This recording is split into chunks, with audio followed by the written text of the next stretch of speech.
Our final speaker for today is one we've been looking forward to with a lot of anticipation. Marty Coates is a speaker, author, consultant, and trainer. He's the author or co-author of 7 books, including 3 Amazon.com bestsellers.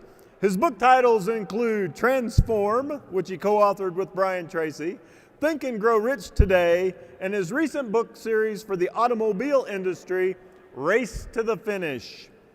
Across the last 7 years, Marty has trained over 18,000 automobile dealers in his living room in the areas of regulatory compliance and dealer operations. He is a consultant to dealer clients where he specializes in strategic and business plan development, management, and marketing.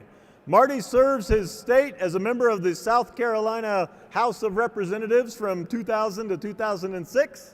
He's an Army veteran of Desert Storm where he was awarded the Bronze Star. Thank you for your service, Marty. Do appreciate that. He holds the position as president and senior consultant at Coates & Associates, and he's a consulting and training firm he started nearly 25 years ago today. He's the son of a Southern Baptist preacher, so at some point you may be called upon to testify. A quick search online turned up the following. Good-looking guy, loves that tie. Here we see Marty when he was secretary of the FFA. If you can find a more trustworthy face than that, I defy that. And he still has the same tie. That's what's really interesting. And then here we see Marty. I said, what is this picture all about, Marty? And he goes, I know the voices in my head aren't real, but they have some really good ideas. Please give a warm, innovative Dealer Summit welcome to Marty Coates. Great. Thank you so much. Thank you. Well, I guess at this point, Mike's already let the cat out of the bag.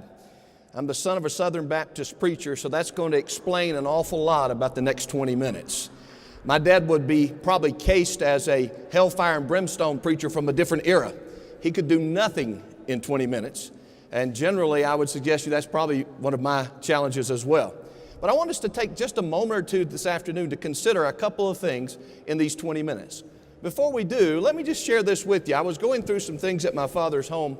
He passed away a couple of years ago, and I was going through some of the things in his closet and his filing cabinets and the like, and I ran across a file folder that was marked Letters from Children. Now, across 50 years in ministry, you can only imagine that my dad must have received all kinds of notes and letters, some complaining about the length of his sermon, others asking for special requests for prayer and the like. But in this file folder, I found some things that had been written down by kids on the back of a church bulletin, on a napkin or something they'd had in Sunday school, maybe a colored page out of a Sunday school book, things written in crayon most times, that he had clipped out, put in his pocket, and stuck in that file folder and kept across all these years. That folder was brown and tattered and ugly. But when I opened it up, I saw it as a treasure chest for which my father must have gone back to day in and day out when those days just weren't perfect. And I can only imagine there must have been some of those. Here's what some of those kids wrote to my father on notes to their preacher. This one said this. His name was Alexander, and he was age 10. Said, please pray, preacher, for our Little League baseball team. We need God's help for a pitcher. I guess when you're 10 years old, you're a boy, maybe that's what he was thinking about. Arnold, age 8, wrote, preacher, I heard you say today that God loves everybody. He must not know my little sister. And Peter Peterson, who's age 9, wrote this. He said, Pastor, please say in your sermon today that Peter Peterson has been a good boy all week long. That's a future car salesman. He didn't know it at that point. And then finally, the one that sort of encapsulates our entire day, speaker after speaker, and now me, the final one of the day, was written by Julie, age 11, when she simply said this to her preacher. Pastor, I really liked your sermon today, especially when you were finished. So I suppose that's how you'll feel about most of us before the day is over. Across the last 25 years, and more recently across the last 10 or 11 years, as a part of Waymaker Learning Corporation, we've been on a a mission, so to speak, to define our place in the world. And we're trying to do that one action, one deed, and one person at a time. And I submit to you, we're no different than you are at your dealerships every day. The difference might be is that we've gone to a point in trying to define what is distinction for us. And in doing so, we found that was extremely difficult. As I've dealt with clients across the years, I found it's not an easy exercise to participate in. Let's take just a moment and see just how easy that is. I know it's late in the day, but most of you are sitting close to someone, so I want you to turn now and face the person closest to you. This is not rocket science. It won't take long, no more than 60 seconds probably. With a pen in hand, maybe if you have one, I want you to turn to the person next to you, and I want you to tell them 3 things that you perceive are unique or special or just something about you that's special about you and your job. You and your job. 3 things. Can you real quick turn? What's 3 things that nobody else does, just you? 3 things.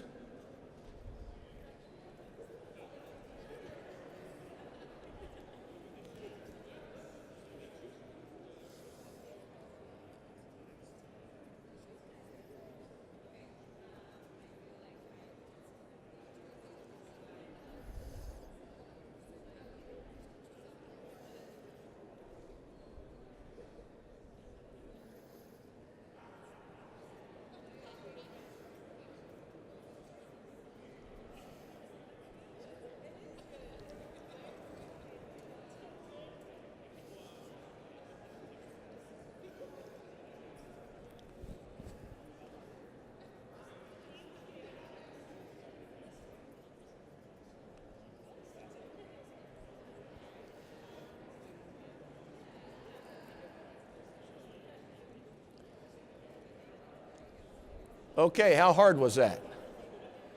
How hard was that? How hard was it to actually identify 3 things? Now, I said 3 things that were unique initially, didn't I? If they were unique, that could only be how many? 1, right? 1. So now whittle down that list. Look at the list of things you told those folks next to you. Of the 3, which one is the most distinctive and unique? Distinction in the marketplace, distinction in your business is why customers want to do business with you. They don't want to do business with you because of price. They don't want to do business with you because you sell cars or trucks. They want to do business with you because they're drawn to something that you your dealership or your business. The key is, have you discovered what that is yet? I think oftentimes we try to compete with our competitors. We try to compete and position products in a way that we think our customers want them, when in fact, our real challenge is to try to decide how to articulate what's distinctive about us. Because if we can put that out there to them, it will draw people to your business. It'll draw folks to buy vehicles from you. What's the single most distinctive characteristic that separates you from your competition? What's uniquely different about what you do that others can't replicate? That's the key. Distinctions based on things that on the ideology that competitors could not do this. They could not do what you do. That's why it becomes so difficult. Most answers and most responses are the kinds of things that folks could probably figure out how to do. Most will eventually figure out how to copy what we're doing. So we have to continually try to make sure we're focusing on that one thing that we do that nobody else does, that amazes our customers such to the point that they're drawn to us.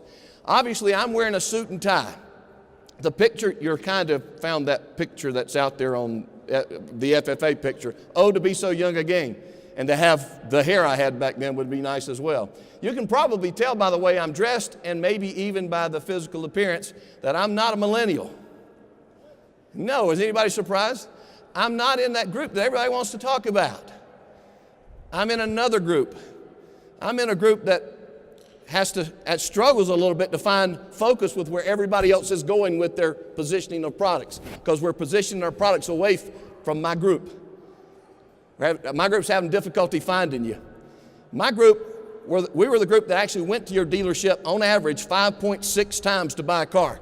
We went and kicked the tires. I used to go and avoid you. I went on Sundays when you weren't there, but guess what? That doesn't work anymore because we're there on Sundays now. That's how I grew up. That's how I was trained by my dad. Now, you want to go when they're not there. That doesn't happen today.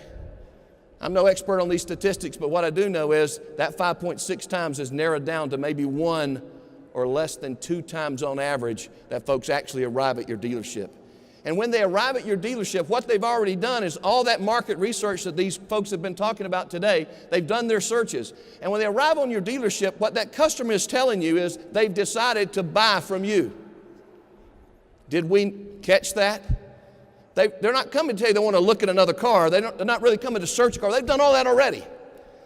They've done that online already. And they've narrowed it down to your dealership for some reason. I hope we're able to recognize it's probably got something to do, not with just the car itself, but the experience and the uniqueness and the distinction that they find at your dealership. Here's what I know distinction is not. Distinction is not the selling of cars or making money or having a job or hitting the numbers or building a great store. Those things are not distinction because any and all those can be done by somebody else. That's not what distinction is. I wanted to pose this to you today from 2 perspectives. First, what's unique and distinct about you, and then later, what's unique and distinctive about your business that can have, in fact, a global impact. We believe that distinction drives business even though you may not be aware of it. That very thing that makes you unique is what customers are drawn to. And when they encounter you, that's what they want to experience.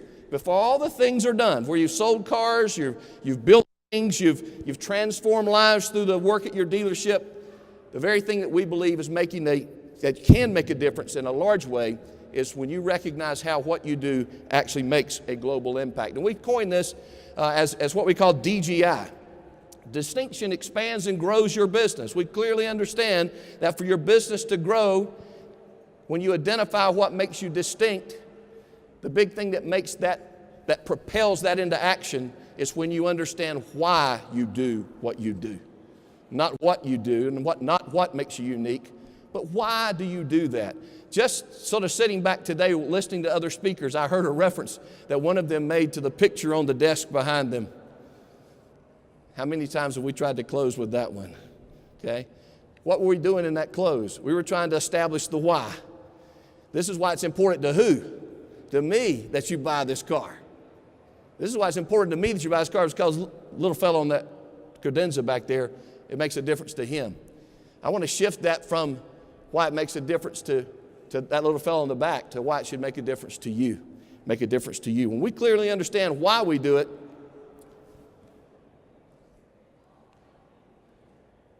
hello. There we go. There we go. Let's go forward. There we go. When we clearly understand why we do it, we'll understand how this footprint can grow. Now, I've got obviously some names on the screen here that you're going to recognize. And these are not names that any of us wouldn't be familiar with probably at this point. I want to point out 2 or 3 real quick things as to why I think distinction stands out among these and how these folks, when understanding what's distinct about their business, were able to take that and expand that and make it a global impact. Bill Gates, when he began to write software, he unmasked his intellectual genius at the age of 13. At the age of 13, there was no question about those that were around him. This was not your average guy, intellectually. We would have no idea, and I'm certain he had no idea then, as to where the journey would take him and the result of what he would be able to do worldwide. But soon into that endeavor, Bill Gates set out on a journey, not just to build software, but to move the entire world into a completely different space. Completely different space. A user-friendly software that would go across platforms and technologies that today around the world, most of us are using it. Most of us, if not all of us, are using it on a regular basis. Now, the result of that distinction, it wasn't that others couldn't develop software, because they did. And of course, we know the comparison between Apple, Steve Jobs, and the story behind the Bill Gates and Steve Jobs encounter. That wasn't the real issue. The real issue is what he was able to do as a result of the fruits of his labor. The Bill and Linda Gates Foundation arguably are touching lives in paramount ways all over the world, fighting against AIDS, putting water in places There's potable water in places where there's not suitable water for folks. Changing lives as a result of understanding what made them unique, amazing, and different. Truett Cathy, S. Truett Cathy from Chick-fil-A fame, Atlanta-based company.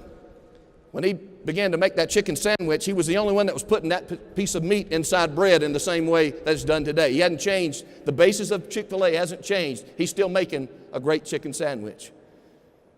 One of his quotes that I recall from having gone there far too many times to enjoy a Chick-fil-A sandwich was that he said, "Food is essential to life, so make it good." He wasn't one that dressed things up a lot, but there's no question that there's not another sandwich on the marketplace anywhere like a Chick-fil-A sandwich. Would you agree? All over 46 states, actually. 46 states would agree to that. The work of that company today is changing lives. Changing lives. You work there as a young person, as a part-time person at a Chick-fil-A, you get a college scholarship to go to college. It's the fruits of his labor that makes him really unique and distinctive. And then a more recent one that I've encountered that really caught my attention, Caitlin Crosby. Some of you may be familiar with the Giving Keys. Have you seen that? Caitlin Crosby's no corporate icon. She's a musician by training. Grew up in Hollywood and lived through the effects of a lifestyle in Hollywood. And as an entertainer, an aspiring entertainer, she faced every day the challenges of keeping her mind focused, being positive, and focused on her career. Somewhere in a New York hotel on one of her tours, she ran across staying in a hotel that actually still used a physical key to open and close the door. And it was there that that idea was planted in her mind. This key, what if there was a message on this key that I could give to someone else? And so the Giving Keys idea was born, where now she makes these keys in sets of 2. And imprinted on the key are words like hope and love and inspiration, keep smiling. Words like that would inspire and encourage someone else. And the idea is that we buy the key and give the second one away. And then the real benefit of the fruits of the labor is not even the key. It's the fact the money that's generated from that helps to employ the homeless around the world and puts them to work and changes lives. Now here's where I began to bring a close to the discussion as I pose this to you. When you came to work last week, when you show up for work next week and later this week, will you be able to determine, one, what's so distinctive about what you do that others would want to do it? But better than that, did you realize that what you do literally changes lives, one person, one action, one deed at a time? I'm convinced that we oftentimes lose sight that we're just going to work, we're just selling cars. When that customer's sitting across the desk from you, you've got them to the point of where the closing's about to happen.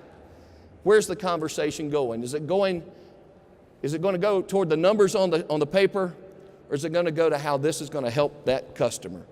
You see, I think in the final analysis, what makes your dealership distinctive is not the car, the truck, the store, the advertising, the marketing, but rather it's you and it's your people. Have you invested in yourself? Have you invested in your people? Have you invested to the extent that they themselves that work for you would feel that they are, in fact, making that kind of a difference? Consider all the data that you're gathering at a conference like this, and so many of you are already using the relative and relevant data today to make decisions about your business.